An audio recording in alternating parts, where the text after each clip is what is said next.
This is my 2008 Honda Civic LX sedan.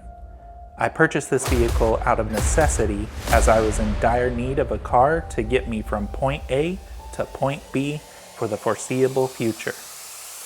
However, little did I know that in the world of Honda, this 8th gen base model Civic is often ridiculed by most enthusiasts to be far inferior when compared to its big brother counterpart, the 8th gen Honda Civic Si.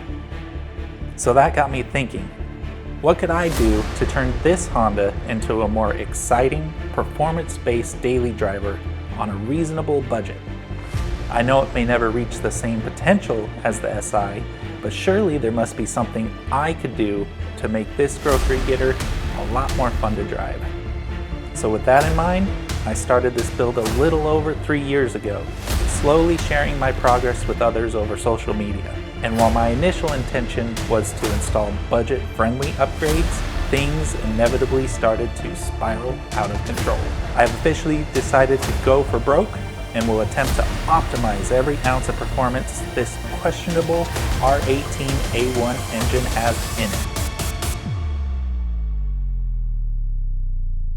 Welcome to Level Up Mechanics. My name is Chris, and today we're going to be installing a Kraftwerks Supercharger on my 8th gen R18 Honda Civic.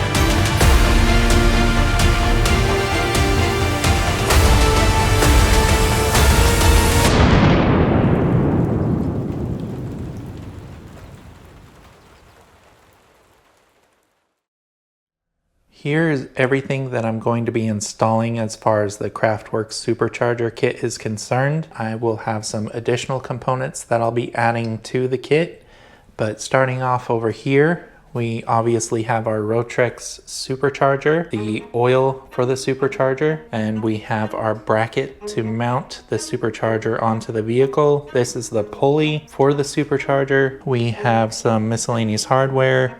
We also have the Grams 550cc fuel injectors, plug and play wire harness adapters that go with the fuel injectors, a couple charge pipes, drive belt.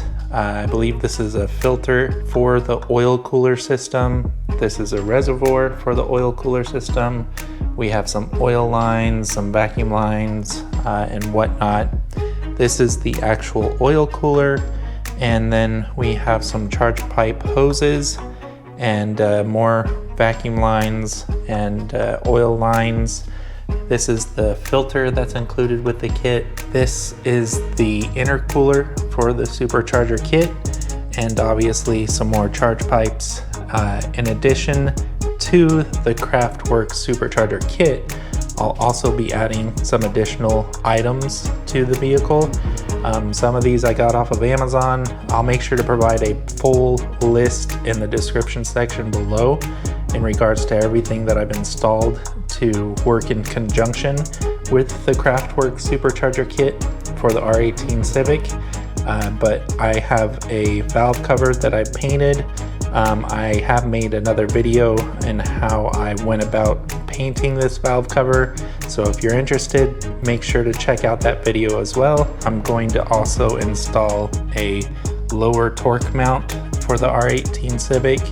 And then I have a few dress-up bolts, the hardware for the valve cover. We also have a Hondata 4-bar map sensor that will go with the R18 Civic, and that will help for the tuning process. I also have some NGK laser Iridium spark plugs, and these are the stock spark plugs for the K20Z3 8th gen Honda Civic Si. So these are one step colder than the R18 spark plugs, so I'll be using that. I'll also be installing a brand new air-fuel ratio sensor. This will also just help making sure my tune is dialed in for the supercharger. In addition, we also have my Acuity Instruments oil cap, which is right here. And then last but not least, I have a Deatschwerks fuel pump, and this fuel pump is 265 liters per hour and will be an additional upgrade for the fuel system just to ensure that I'm getting enough fuel for the supercharger. Before I begin, I just wanted to do a little quick update in regards to the modifications that I've done in order to support my supercharger system. I literally just finished installing a Skunk 2 Stage 2 camshaft into the motor maybe a day or two ago. In addition, I have my DC Sports race pipe, I guess is what they call it. It's discontinued now, but you can usually find some other alternative versions on eBay or Amazon. And then I have my Yonica Motorsports catback exhaust system, and that has a 2.25 inch inner diameter. I also just finished installing this Skunk 2 aluminum radiator when I did the camshaft, so this is brand new as well. Kraftwerks does recommend upgrading the radiator. It's not required, but it is recommended. In addition, the clutch and flywheel. I do have an action clutch lightweight flywheel and a stage 1 clutch kit from Action Clutch. So now that I've gone over all of my supporting modifications that I've installed so far on the motor, I think now I'm going to begin the process of installing all of the components for the supercharger assembly. And I think to begin with, I'm just going to get the fuel pump installed first before I do anything else. Work my way from the back of the car to the front, basically. So with that said, I'm gonna go tear apart the rear seats and get access to the fuel pump assembly.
Now that I've disassembled the fuel pump module, I could get to the actual fuel pump. This is the stock one right here. It has the fuel filter that's supposed to be attached. I took it off just to see how it connected to the fuel pump. But this is the stock fuel pump right here. And I have no idea how many liters per hour this stock fuel pump makes. But over here, we have the Deatschwerks 265 liter per hour fuel pump assembly. And so it looks pretty much identical. Obviously the sticker, you can tell it apart between the stock and the Deatschwerks. But yeah, it also comes with a new fuel filter and some connection fitting and 2 O-rings, and then a really tiny lock nut for the fuel filter to connect to the fuel pump, and then some grease of some kind as well. Now that I have the fuel pump module disassembled and the fuel pump out, it's time to assemble this new Deatschwerks fuel pump and put it back into the fuel pump module assembly.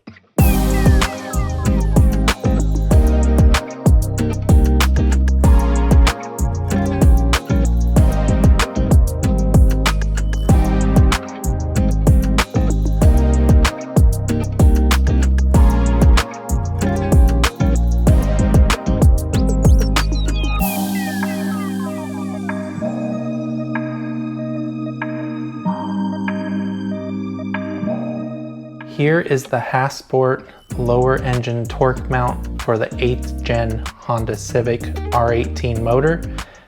This is the part number for the lower torque mount, and it is rated at a 62A urethane. So this install should be relatively simple, very quick and very straightforward, and hopefully I'll be able to notice some significant improvement as far as engine movement is concerned.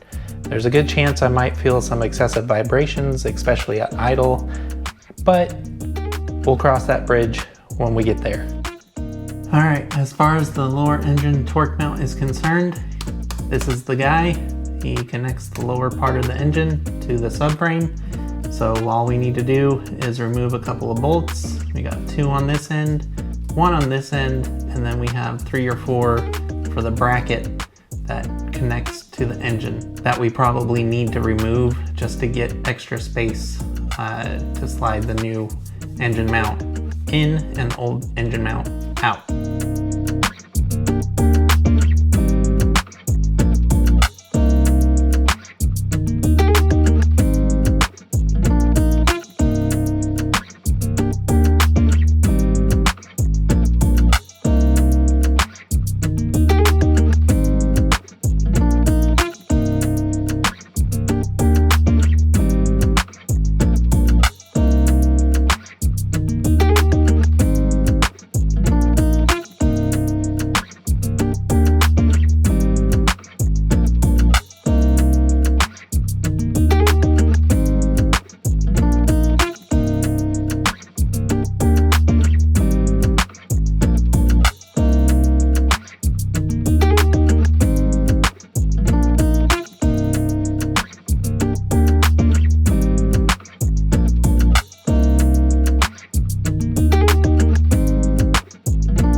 Now that I've got the fuel pump installed and the lower engine torque mount installed, it is finally time to start installing the supercharger components.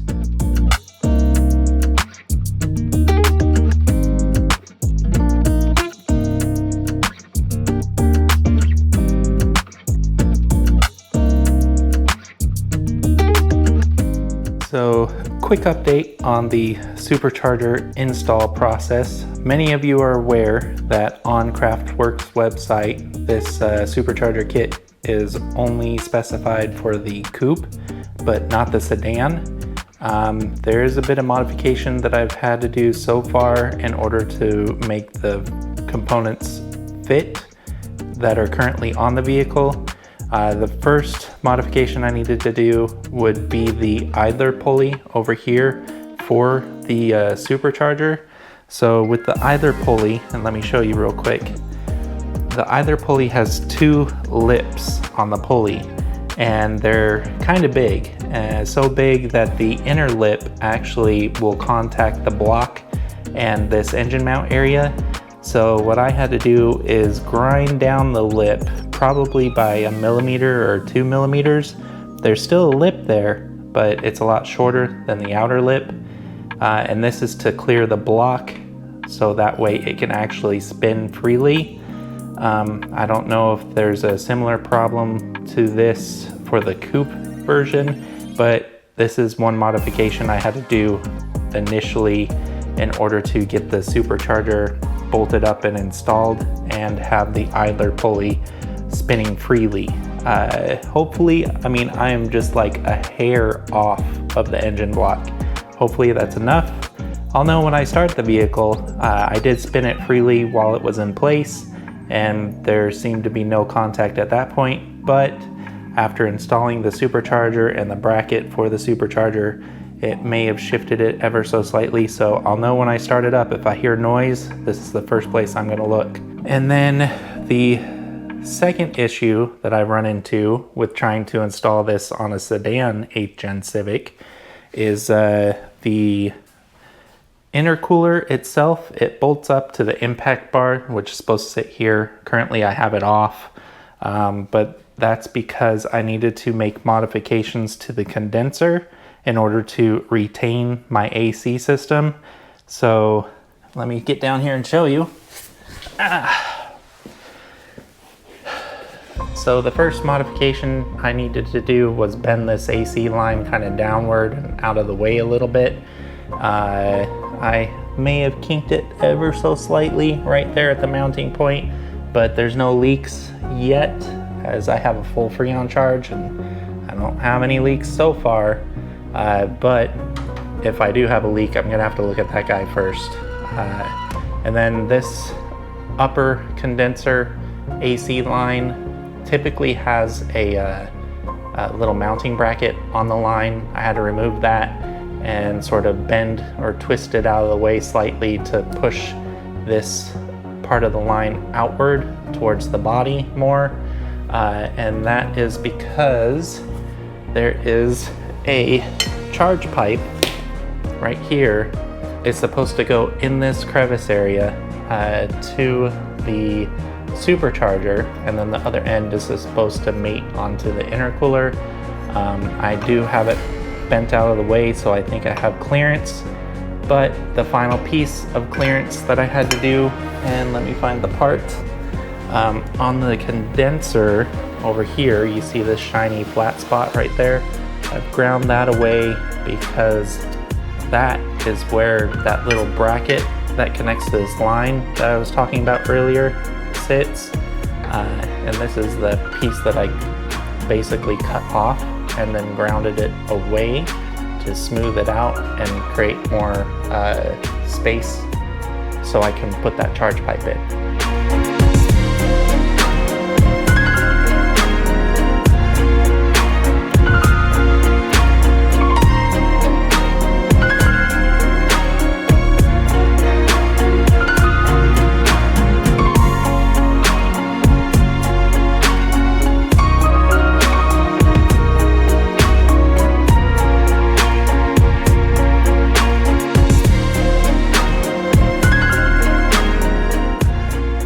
Here is a final look of all of the components installed onto the Civic.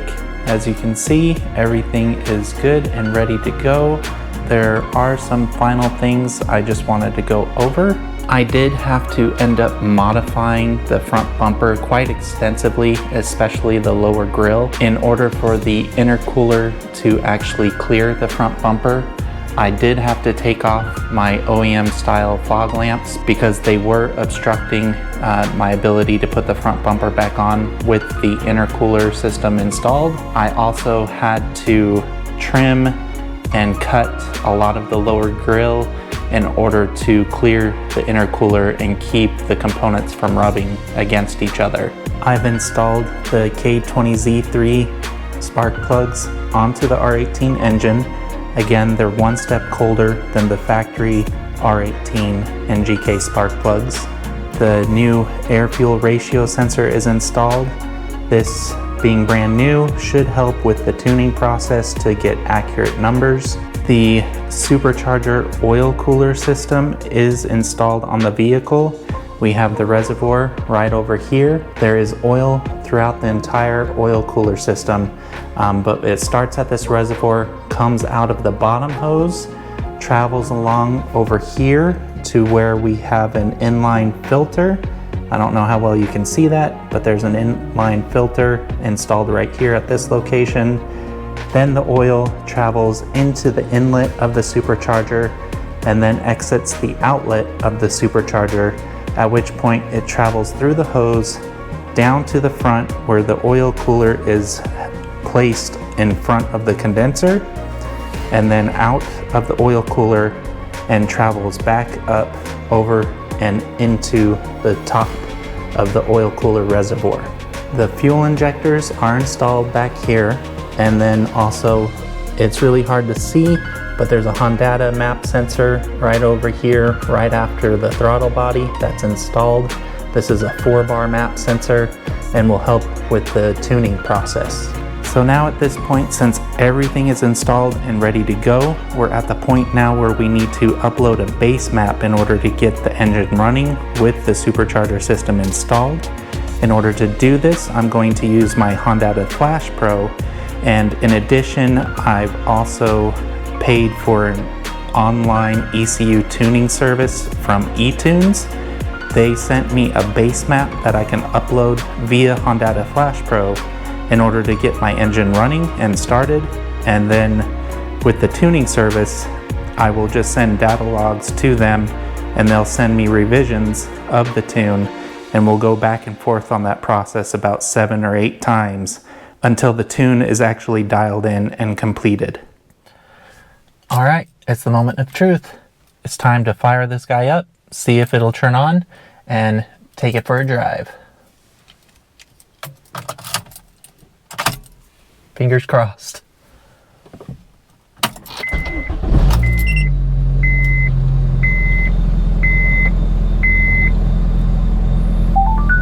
Awesome.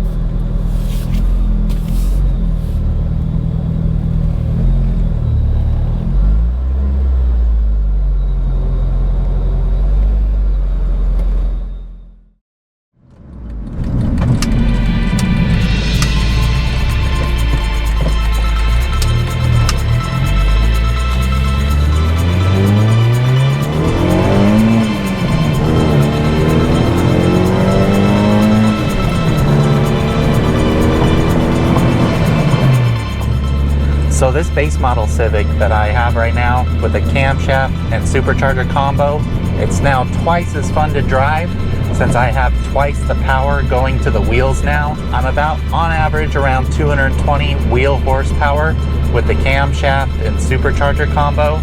And the great thing about this is that I have all of the power when I want it, when I want to get on it, but I also have a similar fuel efficiency because the Skunk 2 camshaft, the Stage 2 camshaft for the R18 motor, still incorporates the factory economy cam lobes, so I'm able to retain my fuel efficiency when I just want to cruise around the streets.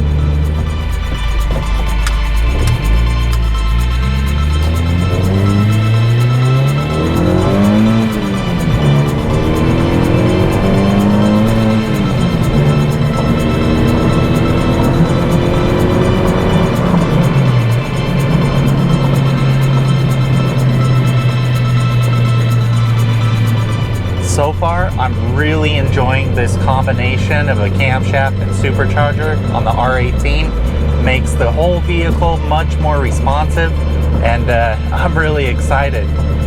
I can get on it anytime I want, and I just go.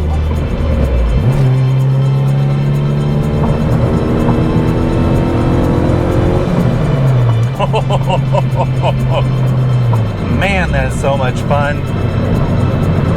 Man, I'm gonna have a lot of fun with this car.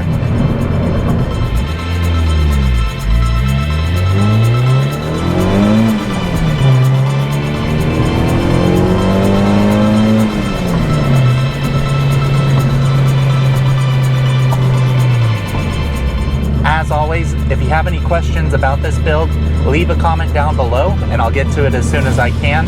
If you want to see other features of this supercharger, or anything else I have on this car, or just want to tell me it sucks or it's awesome, leave me a comment. Let me know what you think. I know a lot of you probably think it's a waste of money to build an R18, but I gotta tell you, it's still a lot of fun. Don't forget to like, don't forget to subscribe, and I'll see you guys in the next video. Later.